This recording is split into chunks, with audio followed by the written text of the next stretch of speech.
নমস্কার, আমি বৈশাখী বলছি। কণ্ঠে বৈশাখীতে আপনাদের স্বাগত জানাই।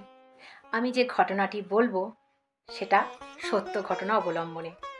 এর সঙ্গে কারোর যদি কোনো যোগাযোগ থেকে থাকে বা কোনো ঘটনা কারোর সাথে মিলে থাকে, সেটা সম্পূর্ণ আমার অনিচ্ছাকৃত এবং কাকতালীয়। আমি যে ঘটনাটা আমি বলবো সেটা একটা গ্রামের বধূর কিভাবে সে মা কালীকে খুঁজে বের করেছিল, সেই ঘটনাটা আমি আজকে আপনাদের বলবো।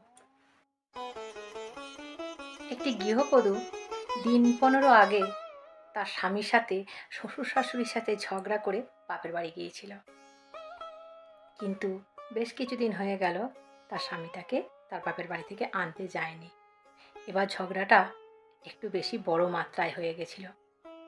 সেই বউটার কোনো সন্তান ছিল না, তাই নিয়ে বাড়িতে প্রচুর অশান্তি হতো। শ্বশুর শাশুড়ি আকতা কুকতা তো বলতোই, স্বামী রাত্রিতে মদ খেয়ে এসে মারধর পর্যন্ত করত। এই অশান্তিতে তিতবিরক্ত হয়ে গিয়ে সে চলে গেছিল তার বাবার বাড়ি। বাবার বাড়িতে গ্রামের ব্যাপার, আশেপাশের বাড়ি থেকে অনেক রকম কথা আপনারা বুঝতেই পারেন যে একটা মেয়ে বিবাহের পর যদি তার বাবার বাড়িতে থাকে, আশেপাশের আত্মীয় স্বজনেরা কীরকম তাকে বলতে থাকে। সেই সব কথাবার্তা শুনে সে একদিন ঠিক করলো, আমি শ্বশুরবাড়ি ফেরত যাব। দুপুরবেলায় ভাত টাত খেয়ে একাই ফিরে আসছে শ্বশুরবাড়ির পথে। তার শ্বশুরবাড়ি ফিরে আসা টান ধরেছে। পূর্ণিমা, অমাবস্যা, শনিবার, মঙ্গলবার কিছু সে দেখে। শ্বশুরবাড়ি ফিরে আসার আগে, গ্রামে ঢোকার আগে একটা সাঁকো ছিল। সাঁকো মানে একটা বড় খাল, খালের তলা দিয়ে জল যায়। এইদিকে জমিতেও জল পায়, ওইদিকে জমিতেও জল পায়। মাঝের একটা রাস্তা, মাঝের রাস্তার ওপর একটা ব্রিজ টাইপের বানানো, বাংলায় যেটাকে বলে গ্রাম অঞ্চলে সাঁকো। বউটা গ্রামের অনেকটা বাইরে থেকে দেখছে সাঁকোর উপর একটা বয়স্ক মানুষ বসে আছে। সে এসে বয়স্ক মানুষটাকে আস্তে আস্তে অতিক্রম করে গ্রামে ঢুকতে যাবে। এমন সময় সেই বয়স্ক মানুষটা বলল, কি রে, আমাকে না দেখেই চলে যাচ্ছিস যে? রূপা, ও রূপা, আমাকে একবার দেখে যা। বউটি তখন পিছন ফিরে দেখে ওই বয়স্ক মহিলাটি ডাকছে। বলে, তুমি আমাকে চেনো? বলে, হ্যাঁ, তুই যেমন জনম দুঃখিনী, আমিও সেরকম জনম দুঃখিনী। তোর কোনো সন্তান হয়নি, শ্বশুর শাশুড়ি স্বামী কেউ তোকে দু চোখে দেখতে পারে না।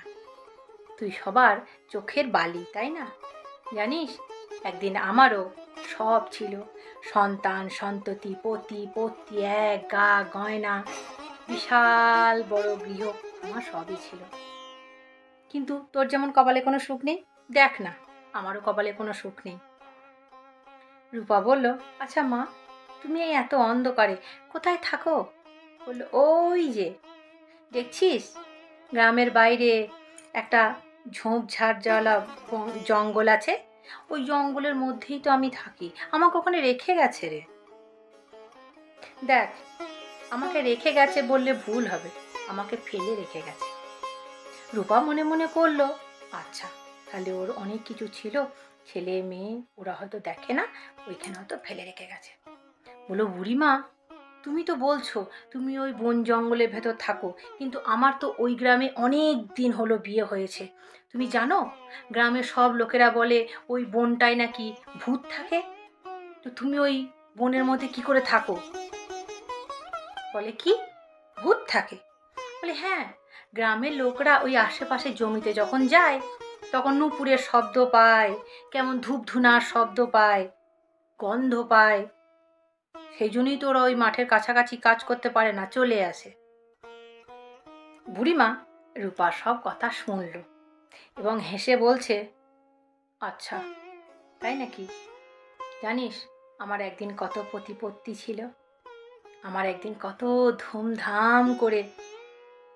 রূপা সেগুলো খুব একটা মন দিয়ে শুনছিল না, কারণ তার মনের মধ্যে বাড়ি নিয়ে অশান্তি চলছিল। তখন রূপা ওর সঙ্গে কিছুক্ষণ কথা বলে রূপাকে বলল, তোর কোনো সন্তান হয়নি তো, তুই একটা কাজ কর, আমার কাছে কিছু খাবার দাবার আছে, তুই আমার কাছে কিছু খাবার দাবার নিয়ে একটা পুটুলির মধ্যে কিছু খাবার দাবার রূপাকে মায়া হলো, বুড়িটা রূপাকে দিল। রূপা বলল, বুড়িমা আমি তো গ্রামে আর ঢুকিয়ে এসেছি, তুমি বয়স্ক মানুষ, তুমি এই জমির মাঝে দিয়ে এই সরু মতো একটা রাস্তা, এই আল রাস্তার মধ্যে দিয়ে ওই বনের মধ্যে যাবে কি করে? এই অন্ধকার অন্ধকার হয়ে গেছে। বুড়িমা বলল, তুই কোনো চিন্তা করিস না, তুই যেমন হতভাগী আমিও হতভাগী, আমি ঠিক চলে যাব, আমার কিচ্ছু হবে না।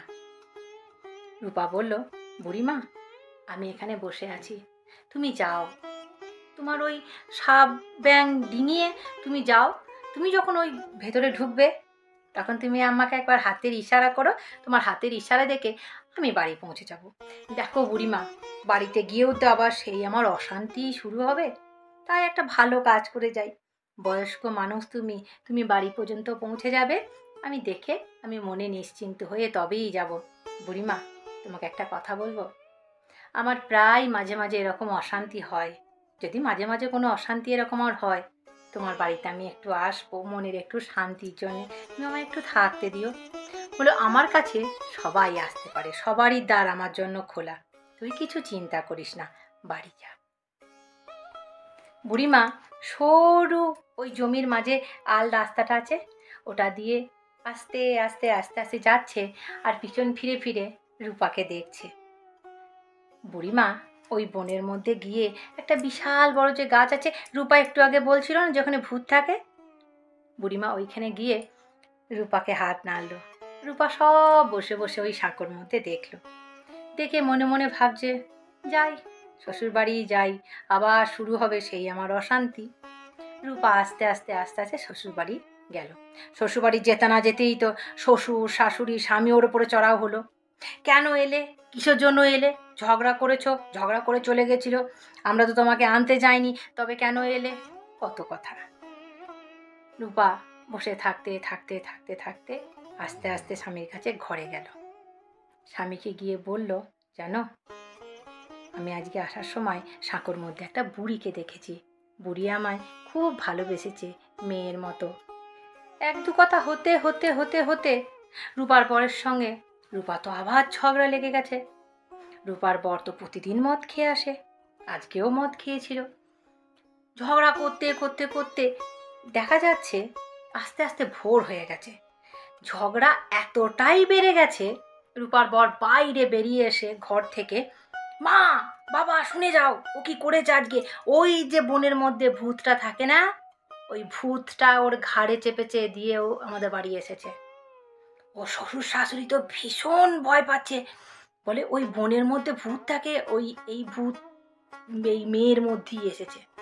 অতএব গোটা গ্রামের লোকজনকে ডেকেছে, গোটা গ্রামের লোক কেউ লাঠি, কেউ শাবল, কেউ কাটারি, কেউ কুড়ুল নিয়ে এসেছে, ওই বনের মধ্যে যাবে। সবাই জানে ওই বনের মধ্যে ভূত থাকে, গ্রামের সবাই এসেছে, ওই বনের মধ্যে যাবে।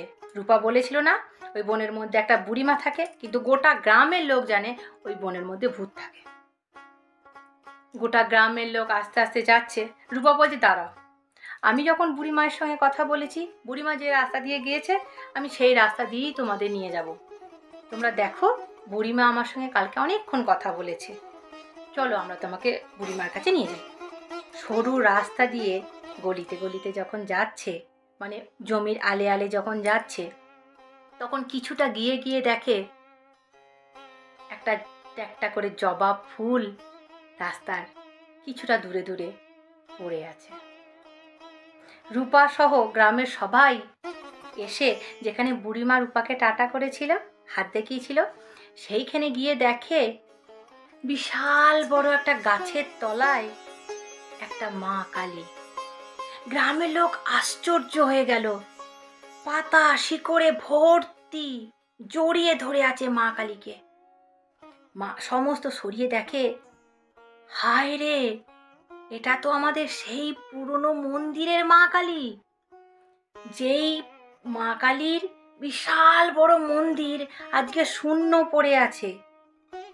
20-25 বছর আগে বিশাল বড় মন্দিরে যে পুজো হতো, মায়ের এক গা গয়না পরা ছিল, চোররা ওই গয়না চুরি করতে এসেছিল। চুরি করতে এসে একটা একটা করে গয়না খুলতে পারেনি। এত গয়না মায়ের পরানো ছিল, তারা মা কালী সদ্য উঠিয়ে নিয়ে বুকে করে চলে এসেছিল। দিয়ে বনের মধ্যে ওই যে গাছটা ছিল, ওই গাছের তলায় সমস্ত গয়না টয়না মা কালীর খুলে নিয়ে গাছতলায় মা কালীকে রেখে গেছিল। আর সবাই নূপুরের শব্দ পেত, ধূপধুনা সেন্ট পেত, সেটা আর কিছু নয়। মা কালী সবাইকে জানাতে চাইতো যে আমি এখানে আছি, তোরা আমাকে উদ্ধার করে নিয়ে যা। এবারে বলবেন তাহলে রূপাই কেন মা কালীকে খুঁজে পেল? রূপা অনেক অত্যাচারিত ছিল। রূপার যে বাচ্চা হয় না, সেটা তো রূপার জন্য নয়, রূপার ভাগ্যের দোষে রূপার বাচ্চা হয় না। কিন্তু রূপা যে সংসারের কাজ করে, রূপা ভক্তিমতী, রূপা বুদ্ধিমতী, সহনশীলতা, এত অত্যাচার যদি শ্বশুর শাশুড়ি করে, তার স্বামী মারধর করে, কোন মেয়েটা সহ্য করতে পারবে? সেই জন্যই সে মাঝে মাঝে বাবার বাড়ি চলে যেত অত্যাচারের সীমা ছাড়িয়ে গেলে। কিন্তু এমনিতে রূপা খুব ভক্তিমতী ছিল, আর সে ছিল মা কালীর পরম ভক্ত। সেই জন্য রূপার হাত দিয়ে মায়ের সংস্কার হলো। গ্রামের লোকরা রূপাকে ধন্যি ধন্যি করতে লাগলো, এবং সেই যে মন্দিরটা মা শূন্য অবস্থায়, ঠাকুর শূন্য অবস্থায় পড়েছিল, সেই মন্দিরটা আবার নতুন করে সংস্কার হলো এবং মা সেখানে পুনঃ প্রতিষ্ঠা হলো। বছর ঘুরতে না ঘুরতে রূপার কোলে ফুটে একটা কন্যা সন্তান এলো। রূপে লক্ষ্মী, গুণের সরস্বতী। রূপার আর কোনো দুঃখ থাকলো না।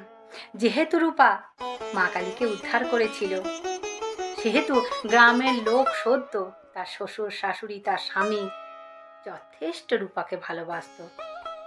রূপা তো ফুটফুটে কন্যা সন্তানেরও জন্ম দিয়েছে।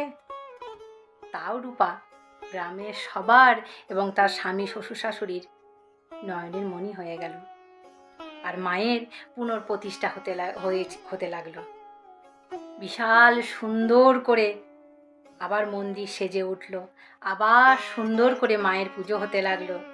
গ্রামে সুখ স্বাচ্ছন্দ্য ভরে উঠল। নমস্কার। আমার গল্প যদি আপনাদের ভালো লেগে থাকে, তাহলে আমার চ্যানেলটিকে সাবস্ক্রাইব করুন। আমি আপনাদের বন্ধু।